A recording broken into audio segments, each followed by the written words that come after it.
Hello, and welcome to the first edition of the 2024 Von Karman series. I'm Nikki Wyrick from JPL's Office of Communications and Education, and I will be your host for this very exciting discussion, Spirit Knocked, Opportunity Rocked, 20 Years of Rovers on Mars. The Opportunity rover touched down on Mars 20 years ago, 3 weeks after its twin Spirit. These two rovers, also known as the Mars Exploration Rovers, or MER, were set to explore for 90 sols, or Martian days. Little did anyone know these rovers would last for many years. And because of their incredible journey, JPL has maintained a 20-year continuous presence roving on the surface of Mars. With our two speakers, Dr. John Callas and Dr. Abigail Fraeman, we celebrate these rovers, the science they accomplished, and the legacy they have left. The teams responsible. A reminder, if we run into any technical difficulties or small failures tonight, we ask for your patience, and please do stick with us as we'll get them sorted as soon as we can. Joining us as co-host this evening is Sarah Marcotte from Mars Public Engagement here at JPL. Hi, Sarah. Thanks so much for joining us. Hello, Nikki. And to those of you watching, remember, this is your space program. So we want you to be involved in this conversation. So if you're watching on YouTube, X, or LinkedIn, ask your questions in the chat, and our social media team will bring in as many as they can into our talk tonight. Now, if you don't see the chat box, try reloading your browser, and it should pop up.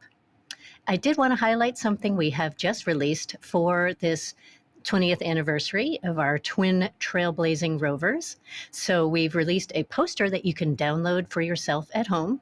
Has a beautiful warm illustration on the front, even though Mars is a pretty cold place. And on the back, it has science findings from both of our rovers. So head over to a URL and check that out, as well as other neat things on our Mars site that will tell you all about these historic rovers. Awesome, Sarah. And that is quite the nifty poster. Thank you for sharing.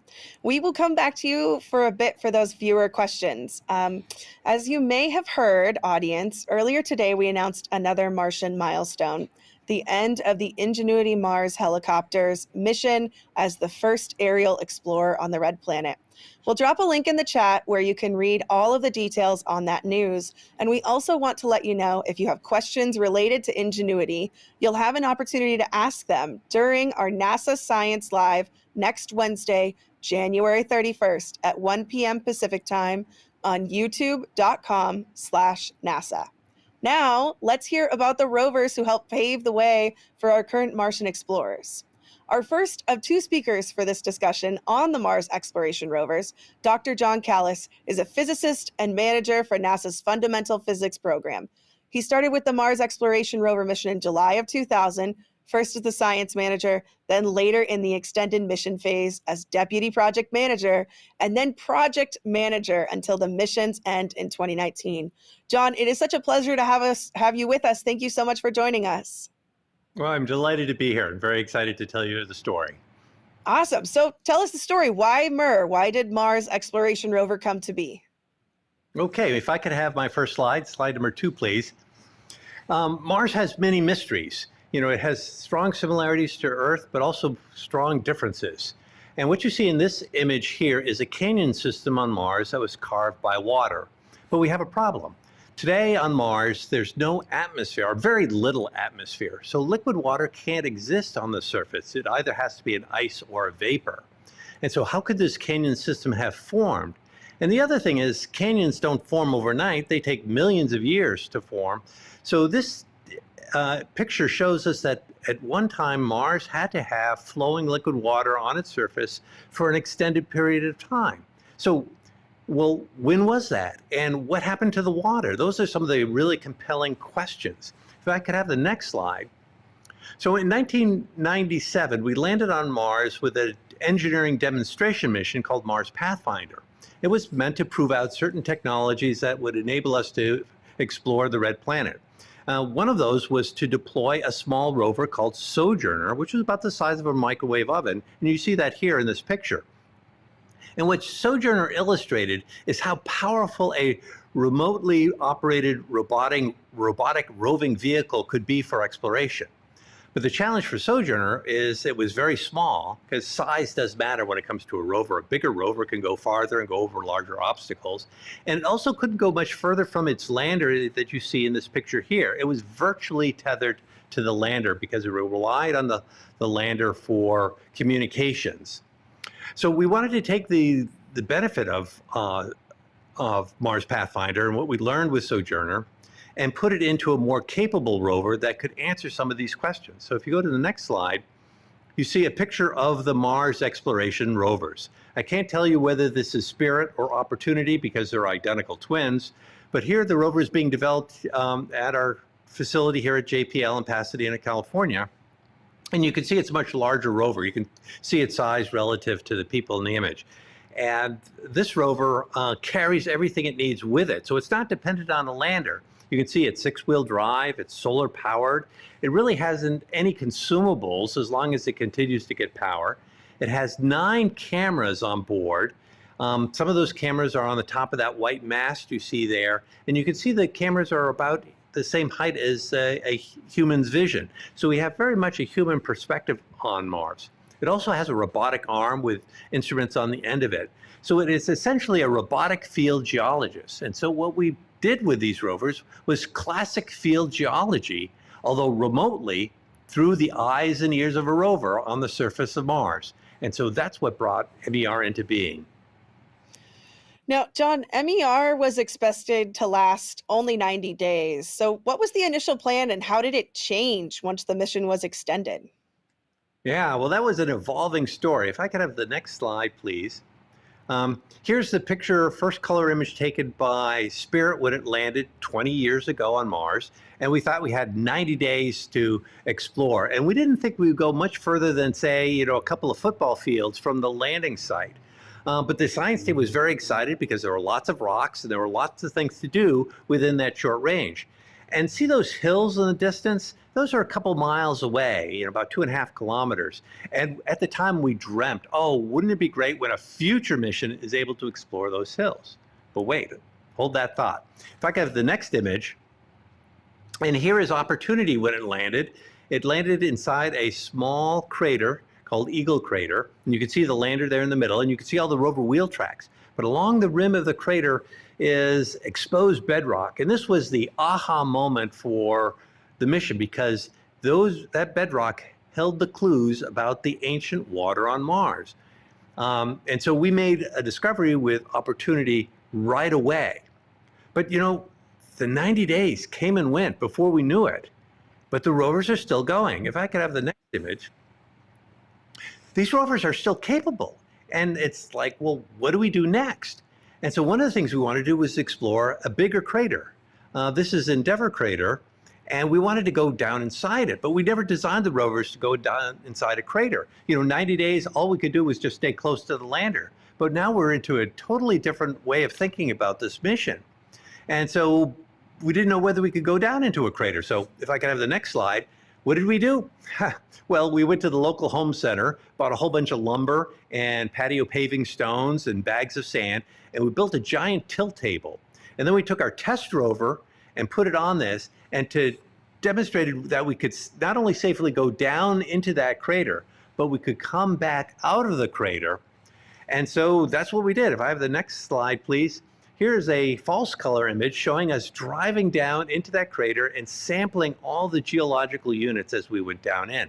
And this is really powerful because if you see all those different rock layers, each one tells a story about the Martian history. But we were able to read the layers of the rock in sequence, kind of like reading the chapters of a history book about Mars and finding out when was the water there on Mars, how long was it there for, and what happened in between. So this was a powerful discovery. We never imagined would happen on Mars. If I could have the next slide. And you could see we could take these rovers and we could just drive. And this was a slow transformation because we thought, well, they're going to stop at any moment. We're going to run out of gas and that'll be the end of it. But we kept going day after day and they kept performing. And so we kept our exploration. And so finally we had to change our mindset to say, this is not a day-to-day mission. This is a month or multi-year mission. And so we changed our strategy now to think long-term and long distances and ask bigger questions as we went forward, well beyond the 90 days that we were supposed to operate. So you mentioned ask these bigger questions. What are some of the big discoveries from the expansion of the MER program? Well, okay, if I could have the next slide. I mentioned one already, and that was exploring this bedrock. Um, so we drove up to the rim of that crater that Opportunity just landed in. I mean, it was right there. We didn't have to go very far at all. And we looked down, and these are aqueous minerals, meaning they are rocks that formed in water. And, you know, like that canyon system, they don't just form overnight. They take millions of years to form. And so what it tells us is that there was water on Mars for an extended period of time, somewhere around 3.5 to 4 billion years ago. And this is significant in many ways, one of which is in order to have the liquid water, you had to have a thicker atmosphere on Mars, a more Earth-like atmosphere. And two, it had to be warmer than it is on Mars today, because it would be frozen into ice today, but the fact that it was liquid means that Mars was warmer. So warmer, wetter, more atmosphere, much more like the Earth. And it was at a time on Mars when life started on the Earth. So you have two systems, Earth and Mars, and they both are similar geologically. Both of them have warm, wet surfaces and atmospheres. Life starts on one. What about on the other? And that's one of the great compelling questions that we still have for Mars. If I could have the next image, we eventually got to those hills I mentioned with Spirit in that first color image, and we started climbing them, and we discovered carbonates. And this rock outcrop is made mostly of carbonates. And why is that significant? Well, this is perhaps the ancient atmosphere of Mars. Mars was today mostly carbon dioxide. It's thought that its ancient atmosphere, when it was much thicker, was carbon dioxide, and that dissolved in the Martian oceans, putative oceans, perhaps if they existed, and those minerals then would have precipitated out as carbonates, just as remember that chalk that you used to use in your classroom growing up? Well, that chalk is probably part of the ancient Earth's atmosphere that dissolved in the Earth's ocean. So this was a very exciting discovery. If I could have the next slide, please. One of the most unexpected things was that we found meteorites on the surface of Mars, and here's one. And this tells us something about the ancient atmosphere of Mars as well, because this meteorite is sitting on the surface. And meteorites just don't sit on the surface, they impact the ground and make craters. Well, the fact that this one's sitting on the surface tells us that maybe it was slowed down in a much thicker atmosphere on Mars and was waiting for us to find it some billions of years later. So this is just a snippet of some of the great discoveries that both rovers have made. It sounds like we were able to do a lot of things with these rovers, but how does one operate a rover on Mars?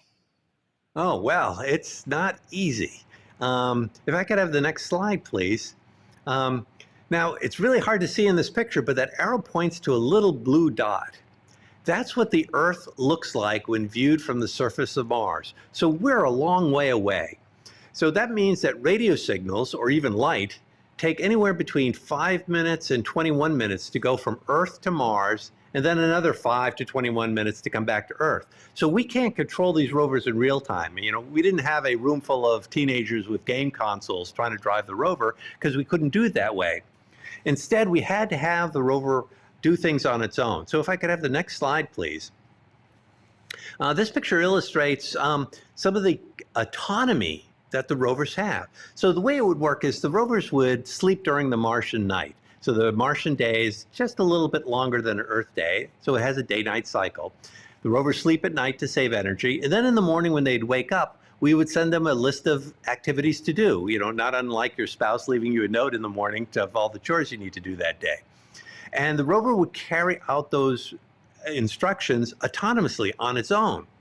But its first instruction has always been to keep itself safe, and that's kind of illustrated here. We did a test.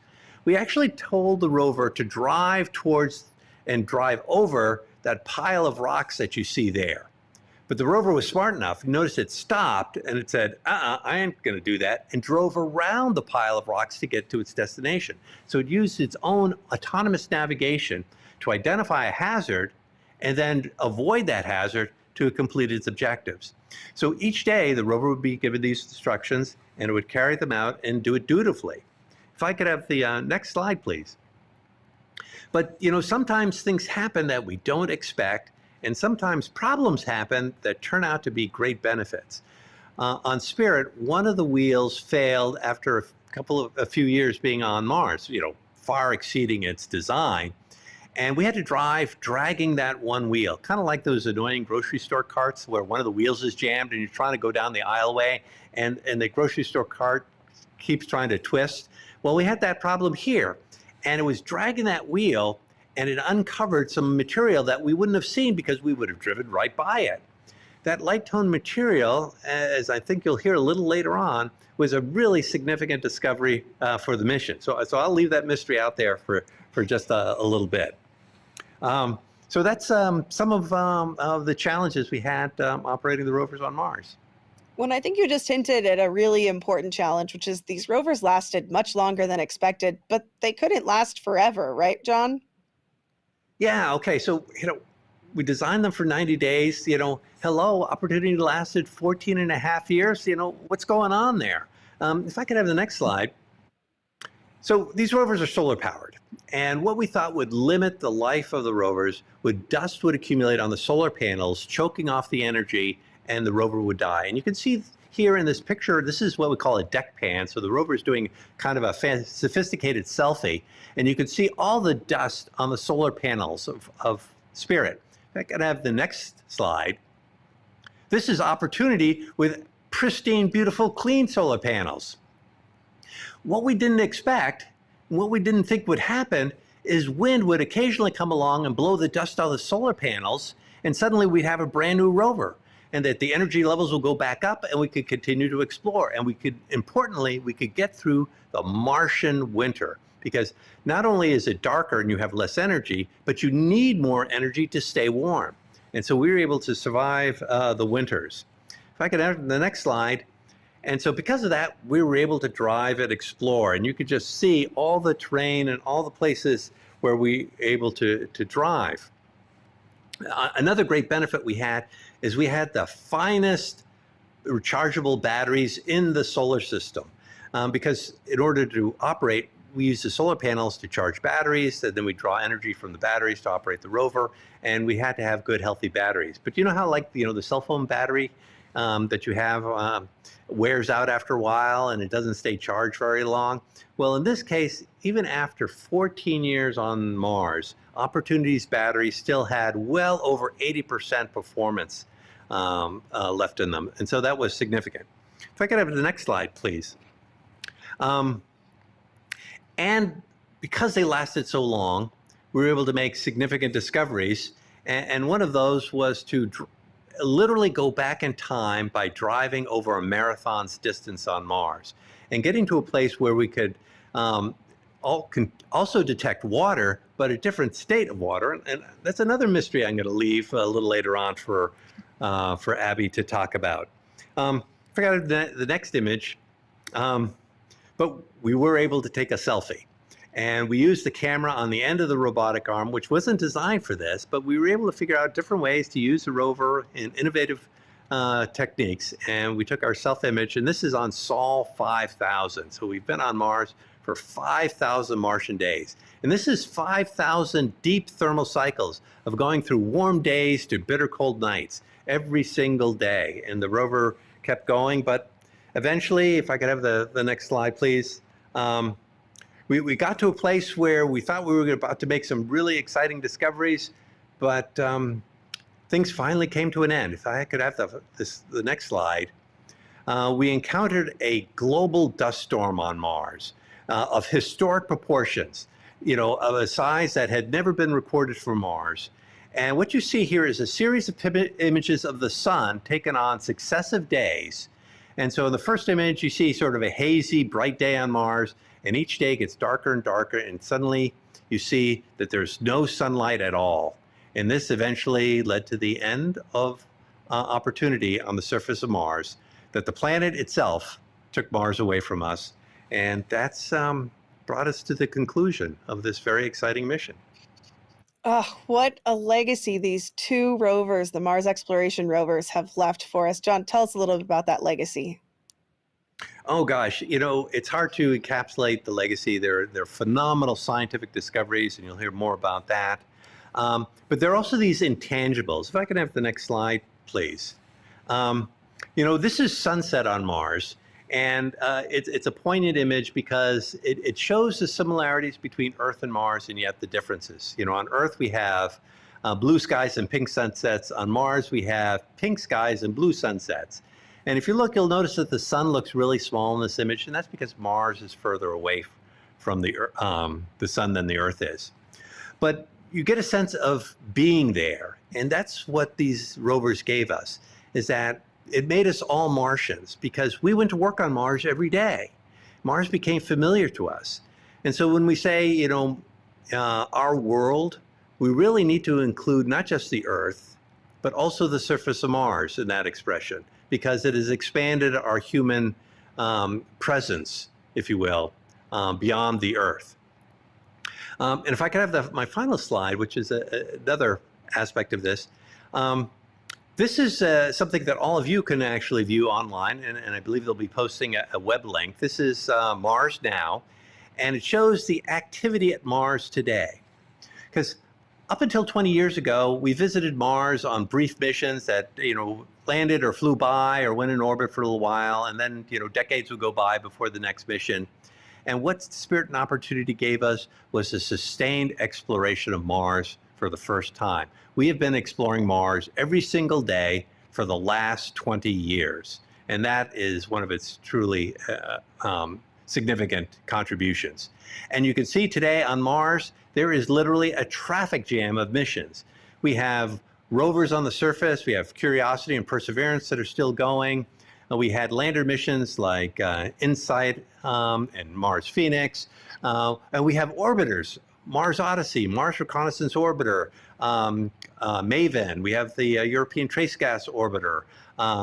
There's a host of activities all around the planet, and so it becomes challenging to keep it all going. But that's just some of the legacy that these two rovers have given us. Well, I think we take it for granted. 20 years of continuous roving on the surface of Mars is incredible, John. And I have to tell you, you've inspired a lot of questions. So, Sarah, what is the audience asking for John? Okay, this is actually John's last sentences were a perfect lead-in for this question. Jacob from LinkedIn is asking, with how much the rovers have seen and researched, is there a 3D map of all of the explored areas on Mars? Oh, that's an excellent question. I didn't mention that the rovers see stereoptically, just like you and I have two eyes. And so the rovers have depth perception. But we could take that depth perception and generate three-dimensional models of everything we've seen.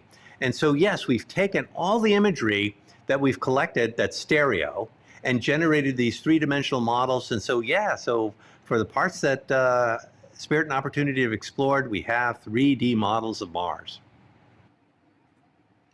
Okay, and I'm going to take one from X now. So Rally on X is asking, can you tell us about new designs for rover wheels based on lessons learned from current and past missions? I guess maybe to make that a little bit broader, is there, are there things about the design of Spirit and Opportunity that maybe were able to be fed forward for the future rovers? Oh yeah, another great question. Well, if you look at Curiosity and if you look at Perseverance, you'll see many similarities, even though they are much larger rovers and they're not solar powered, they're nuclear powered.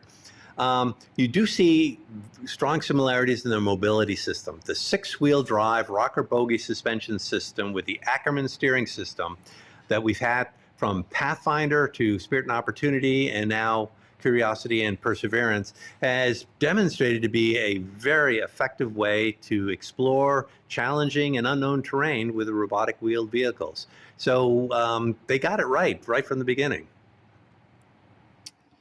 So we are going to come back, Sarah and John, for some more questions a little later. One thing I do want to point out, John, that's a great distinction to make between the solar-powered Spirit and Opportunity and the radioisotope thermoelectric generators, or RTGs, that we use for Curiosity and Perseverance. They use the heat from that radioactive element to produce electricity. So different power source, great distinction made there. Now I'd love to introduce our second speaker for this discussion.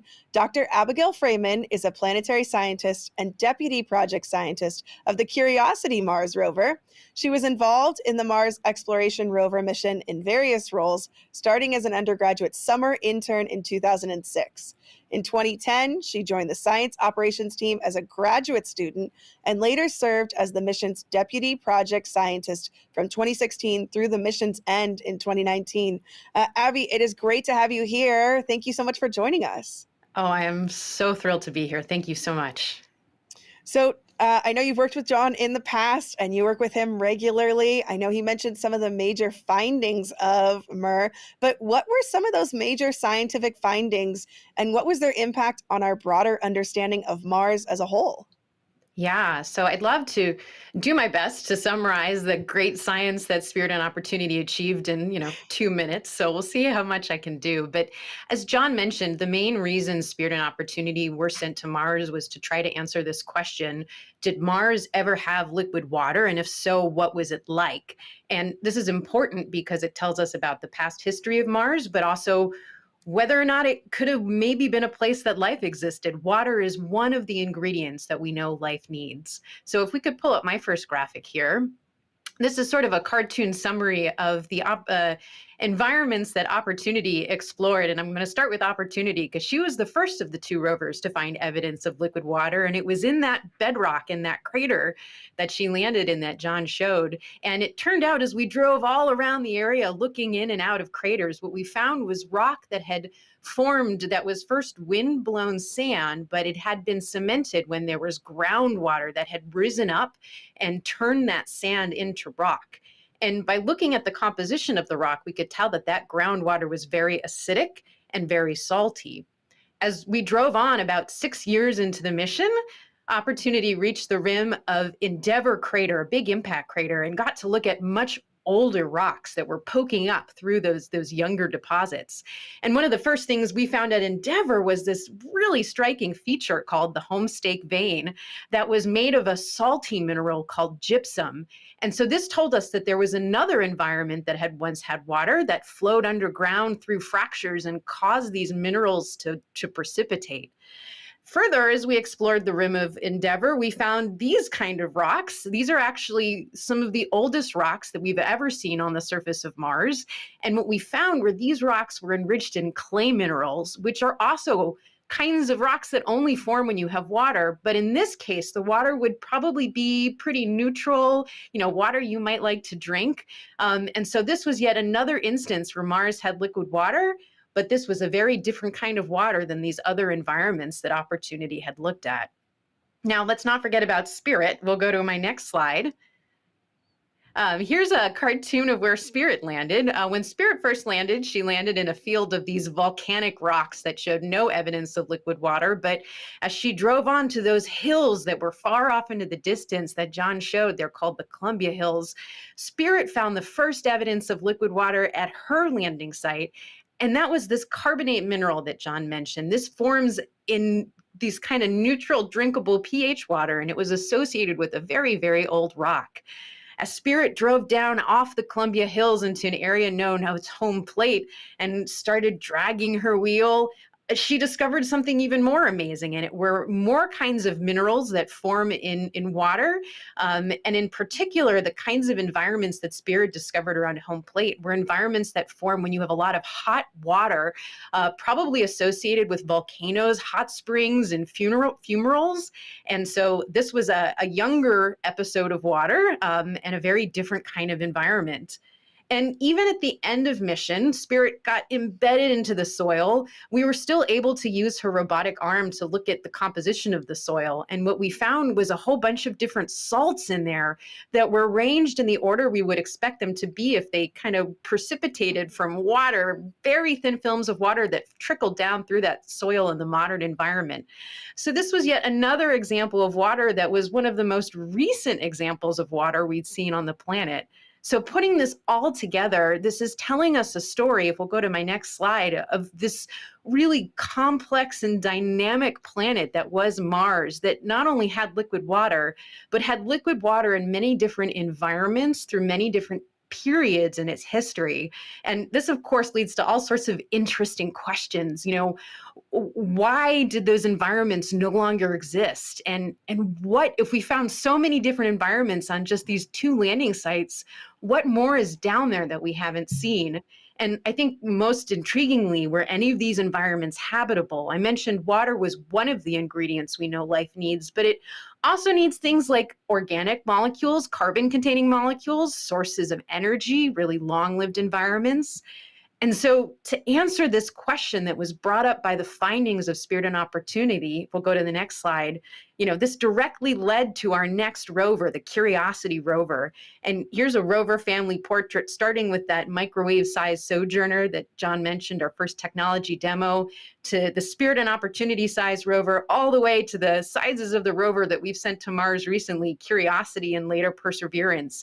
And these rovers are so much bigger because they have the science equipment that we need to answer these complex questions that could only be asked because of Spirit and Opportunity. And in fact, if you go to the next slide, this is just one of my favorite images that Curiosity sent down just a few weeks ago or a few months ago, as she's driving up the flanks of a mountain. And Curiosity has now answered that question, that yes, these environments were once habitable. Well, obviously, MER science was critical for the future Mars rover missions, but did MER also help us better operate these later rovers? Oh, yes, so much. Spirit and Opportunity taught us so much about how to do science on Mars. So if we go to the next slide, this is a picture of me out in Iceland, looking at a very Mars-like environment. And here I am doing field geology. As a field geologist, what I do is I use all of my senses to understand the environment around me. I'll walk around, I'll go back and forth, see rocks from all different perspectives. I'll take my hammer and I'll break open the rocks. I'll even sometimes use my sense of taste. I'll grind on the rocks to figure out their grain size, or lick them to figure out if they're salty. Obviously, this is not something you can do with a rover, but we knew the kinds of questions that we wanted to answer on Mars, the kinds of questions that we sent Spirit and Opportunity to answer, we needed to act like field geologists. And so to do this, we needed to invent a whole new kind of science. This is a kind of science where you take the skills that you have as a field geologist, but you need to also apply the skills that you might have as an astronomer or planetary scientist who are used to studying places far away. And how do you combine those two in order to learn more about these environments we're exploring? So if you go to the next slide, I'll just give you a sense of what it's like trying to do field geology on Mars. You can click ahead and see this image scroll. When you start your day on Mars as a geologist from Spirit or Opportunity, this is the kind of data you'll get. You'll get an image like this, black and white probably. And then the question is, okay, what do you want to do next? How do you want to explore this area? And how do you want to choose to use the tools that are available to you on the rover, the robotic arm, the cameras, the instruments that can take really close-up pictures of these rocks? And so understanding how to translate those experiences that we have as field geologists, used to being able to run all the way around the area and then move them into an environment like this, was something that was really, really well developed on Spirit and Opportunity. They were their first real robotic field geologists. And so it was because we were able to gain those skills on that mission that our science teams today, we've learned so much 20 years later. We're still learning, but we've become so much better at being able to know how to use these wonderful surrogates for ourselves on the surface of Mars to answer the questions that we need to answer. We'll go to the next slide. I'll talk about another thing that I think Spirit and Opportunity were essential in establishing, and that's kind of the philosophy of how you do science operations. Some of the challenges of operating rovers on Mars go beyond just how do you do geology, but how do you turn what you decide to do as a geologist into lines of executable code that a rover will actually do? And one of those challenges comes from the fact that you need a team of hundreds of people, like the team that's shown here. This is Spirit and Opportunity's prime operations team when the rover first landed. All of these people needed to work together to come up with the decisions about what to do every day. And then on top of that, all of the scientists needed to work with the engineers to understand, okay, I want to do all of these things, but what are the resources we actually have? How much time do we have with the rover to make the observations we want to make? How much power is available? How much data can we collect? And how do we all work together to make these decisions? Oh, and also you have to make them pretty quickly because you have to put everything together by the end of the Martian night to send it up for the next day for the rover to do what it needs to do. Oh, and then on top of that, you can't make any mistakes in the lines of code that you write, because if you make a mistake on Mars, it can be pretty hard to fix. And so Spirit and Opportunity put really deep amounts of thought in how you set up these science and operations teams. And it is the thought and the experience from that has led directly into how we operate rovers still 20 years later. So if we go to the next slide, this is an example of the Curiosity engineering team and the science team. And the teams have only gotten bigger. The number of decisions we need to make every day have gotten even more numerous just because there's so many more knobs to turn with the kinds of science instruments we have and the option space we have available to us. But we're still using that same fundamental design of how science operations are set up that Spirit and Opportunity pioneered. And it is because that design worked so well and was so well thought through that has sustained us for 20 years. Every day for 20 years, we have sent commands to these rovers and figured out what we're doing using those basic principles that were established by these rovers. We keep talking about this legacy, and MER left a big legacy in Mars science and our ability to understand how to explore the surfaces of other planets. Is there anything else you wanted to mention to us tonight? Yeah, I'll give my 2 cents, I think, on the legacy. And besides Spirit and Opportunity's science legacy that I talked about and science operations legacy, we'll show the next slide. I think one of the greatest returns that these rovers have given is the legacy of inspiration. And I know so many people are familiar with Spirit and Opportunity's stories, and it has inspired many of them to pursue careers in engineering and careers in science. And, I know for sure at least one of those people that it inspired, and that was me. If we go to the next slide, this is a picture of me as a 16-year-old high school junior, excuse me. And I'm actually standing in the same building that I'm sitting right now at JPL. I had a marvelous opportunity to come out and be with the science team and see the first images come in when Opportunity landed on Mars. Had to get permission to miss my AP physics midterm to come out to JPL to be there. But it was the most incredible experience to see this group of extraordinary individuals working together to achieve something that had never been done before. And then to see these first images come down from Opportunity, especially, which showed a view of Mars that we had never seen before. And then to see the scientists in the room looking at these images and going, I know what that is. I know what that means. It was so inspiring to me. And this is a picture, I think it's the moment where I'm deciding this is what I want to do with my life.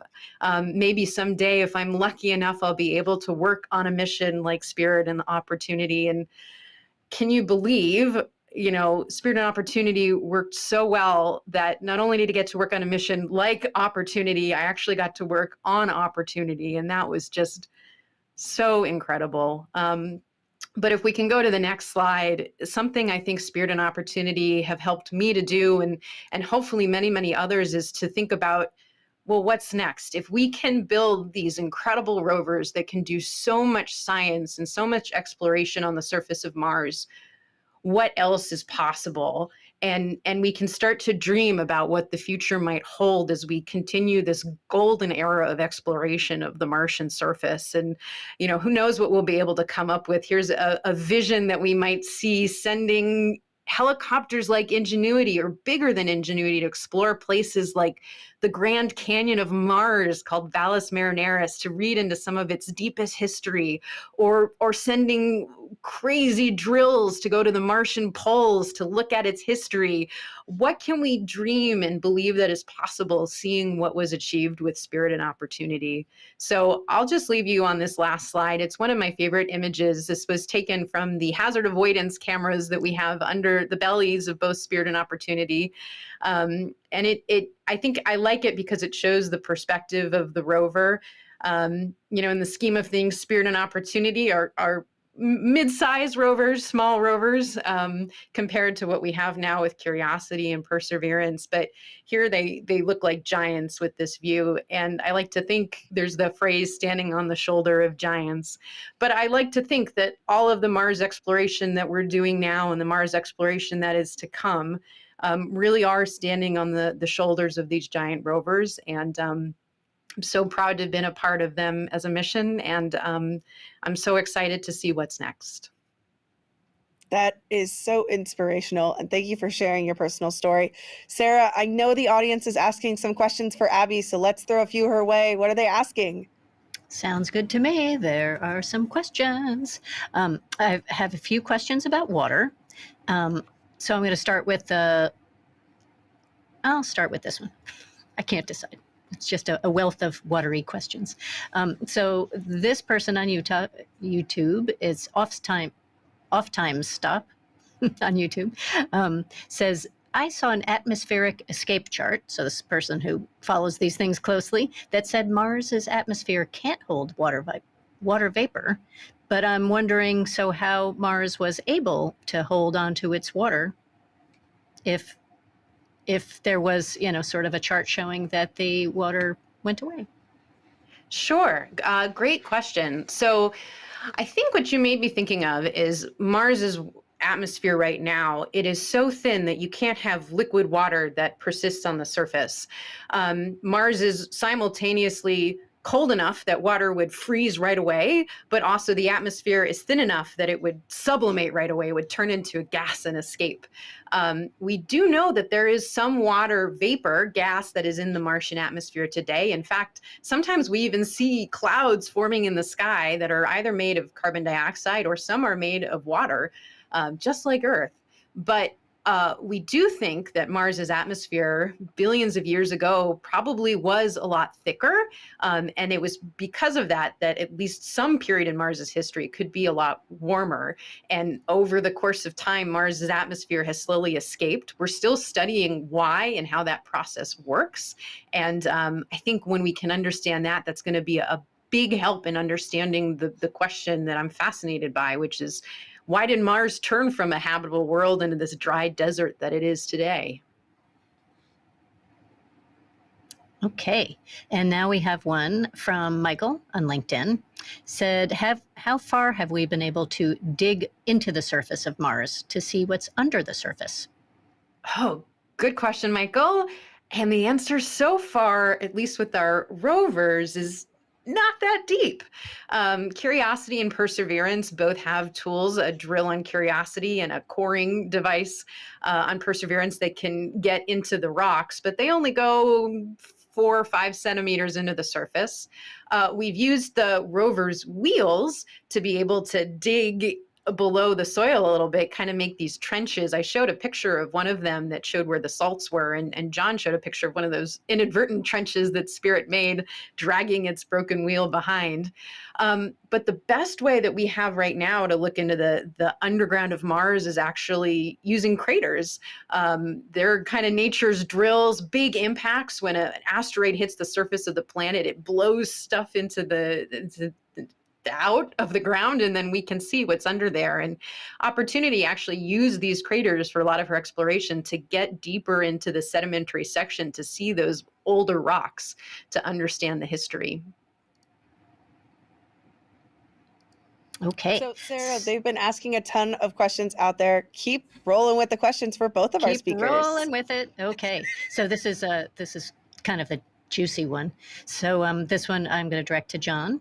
So this is Armin on LinkedIn is wondering what was the wind speed during the planetary dust storm? I'm assuming he's referring to the one perhaps that maybe was the demise eventually of opportunity, but maybe you can talk about planetary dust storms in general and how bad Okay. are they? The first thing to remember is Mars has a very thin atmosphere. So even if you had very high winds, it would just seem like an exceedingly light breeze to you or me if we were on the surface of Mars with our skin exposed to the atmosphere. So wind isn't really a threat to the rovers. And as I mentioned, it was a benefit because it helped remove some of the dust that was accumulating on the solar panels. So what brought the end to the rovers was just how dark the skies got because of the dust being wafted off into the air and blocking the sunlight to where the rovers couldn't generate any energy to stay powered and to stay warmed. But the wind speeds that you might find on Mars are not that dissimilar from average wind speeds here on the Earth. And they're not particularly higher during the Martian dust storms. But we didn't have a wind indicator on the rovers to actually tell us what those actually might be. All right. So this next question, I'm going to ask both of you to answer. We'll have Abby answer first and then John. How did the team handle living on Mars time, i.e. interfering with your natural circadian rhythms? Oh, Maybe explain well, what Mars time is, too. Yeah, okay. I'll explain what Mars time is first. Great question. Basically, as John was alluding to, the way that we operate the rovers is during the Martian night, we'll stay up making all of these plans for what we want to do the next day. And right in the morning, as the rovers are waking up, they're like, okay, what are we going to do today? We send the plan away, and then we go off and we go to sleep. And then the rover executes all of the commands that we sent. And then at the end of their day, they send them back to us. And now we're waking up and ready for the next day. The trick with that is that the Martian day is about an hour longer than Earth's day. So you're not waking up at the same time every day. Your schedule's shifting by about an hour every single day. And so you're perpetually jet lagged. You might be going in at 9 a.m. one day, and then, a couple of weeks later, going in at 3 a.m. to start your shift. So it's quite a weird environment to be living in. As the rovers live longer and longer, we actually come up with some tricks to maybe do 2 days at a time so that we can go back to living on Earth time. For Spirit and Opportunity, I was only in mission operations for a week or so, so I can't really speak to what it was like long term. I did live on Mars time when Curiosity landed, and for me at the time, I was a graduate student, and so I was out living in Pasadena. I had no real responsibilities other than to work on the rover, so I loved it. I loved sleeping in late, watching daytime TV, then getting to go into work and be in the most exciting place in the world. I think the experience was probably very different for others, though, who maybe lived here for real. And John, anything to add about having to endure Mars time? Or was it fun? Yeah, it sounds fun, but after a while, after Gets old. a few days, it gets old pretty fast because, as Abby said, you're constantly jet lagged. I mean, just think about it. You might be home trying to sleep during the day, and the landscaper's outside with a leaf blower cleaning things. Or, if you have children, they're on Earth time and you're trying to be on Mars time. It just doesn't work. And so, as Abby indicated, after just, in the case of Spirit and Opportunity, after just shy of 3 months, we transitioned to what we call a modified Earth time, Mars time schedule, where we could be mostly on Earth time. It wasn't as efficient, but we realized that we had more time available to do the exploration we needed. And so it became much more sustainable from a human perspective. All right. And if I could stay on you, John, I'm going to ask you a kind of a technical communication question. So this is from Jitendra on X. Jitendra is wondering, in terms of communication, what kind of technologies were employed to maintain this reliable, consistent link between Earth and Mars, considering the vast distance and the signal delays between Earth and Mars. So how does one, communicate with Mars consistently? Well, the way we reach the rovers is through the Deep Space Network. And this is a constellation of giant radio telescopes that NASA maintains around the globe. So as the Earth turns, we always have a giant telescope to point at the sky. And these telescopes are huge. They're 34 meters or maybe as much as 70 meters in diameter. That's, 230 feet in diameter. So these are giant radio dishes to get the very weak signal. Because the rovers transmit with power that's only about 5 watts. That's less than the energy in the old-fashioned light bulb that might be in your refrigerator. And so with such little energy, you might wonder, well, gee, how can you maintain reliable communications? Because when you're using your cell phone, you get drop signals and get dead zones all the time. And yet we had very reliable communication with the rovers. Another technique we used, though, was a relay. And so we took advantage of the fact that we had spacecraft orbiting Mars, Mars Odyssey and the Mars Reconnaissance Orbiter, that had relay transceivers on them that could talk directly to the rovers. The great advantage there is instead of the rover trying to communicate 100 million miles back to Earth, it only had to communicate, 400, miles up into space. And so that much shorter distance, relative distance, meant that we could transmit a lot more data to those orbiting spacecraft, and then the orbiting spacecraft would relay that data back to Earth. All right, for you, Abby, a user on X is wondering if Spirit is recoverable in the future. Maybe are either Spirit and Opportunity recoverable? Yeah, we're always listening. So if the rovers ever wake up, presumably we would know. But I think the Martian environment is a very harsh environment. It gets very, very, very cold at night. You have these huge temperature cycles between night and day.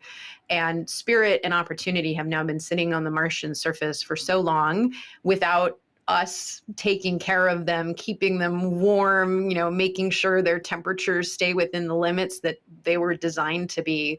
So I think it's very likely that as you get these huge thermal cycles, they're just hardware and mechanical parts that are going to fail. So unlikely we'll ever get them back.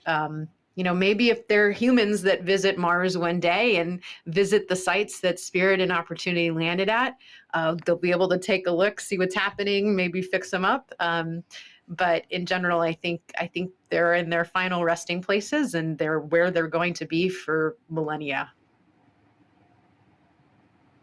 All right. So one more, and I'm going to ask both of you to answer this just briefly. So what's your name? Cheryl on LinkedIn is asking, what advice would you give to an early career professional to have the opportunity to work on projects like these? Okay. Abby, why don't you start us? Oh, okay, excuse me, John, you go. Oh, I jumped in there. Follow your passion. I mean, I hope you get an appreciation is we love what we do. The people we work with, we're passionate, we're excited, we're motivated about the work we would do. And it's hard work. So follow your passion, but be willing to tackle the hard problems because anyone can solve the easy problems. It's the hard ones that we need to solve. And those are the ones that are most enjoyable to try to solve. And the last piece of advice I would give is it's lifelong learning. We learn new stuff every day. It's like we're always in school learning new things, but that's the excitement and the enjoyment of it all. I should have gone first because I think John said what I was probably going to say. And I'll just echo his thread of following your passion, but also noting that, a lot of the career paths are in fields like science and in engineering, but there's also people that we need here at NASA who have skills that are communications and writing and art. And, whatever it is that you're passionate about, there's probably a chance that it links back to space. And I'll also end on saying, whatever it is you want to do, always ask questions. When I was growing up, my parents at the dinner table never asked me, what did you learn at school today? They'd always say, what questions did you ask? And so keep asking questions, keep being curious about your surroundings, keep learning about everything you can. That is some great advice. And unfortunately, that is all the time we have for today. I want to thank our speakers, Dr. Abigail Fraeman and Dr. John Callas. Thank you so much for joining us to celebrate Spirit Opportunity and the Murrah Legacy. It has truly been my honor to host this talk. Also, thank you to our wonderful questions co-host, Sarah Marcotte, and to everyone working behind the scenes to make this possible. To all of you watching, thank you for taking the time to watch and join with us every month. If you missed one or would like to revisit any of our Von Karman talks from the past 5 years, they are available on JPL's YouTube page. And please do join us for our upcoming discussions in February on the incredible SphereX mission and in March for the Ingenuity Von Karman lecture. Thanks again for joining us, and we will see you next month. Bye, everyone.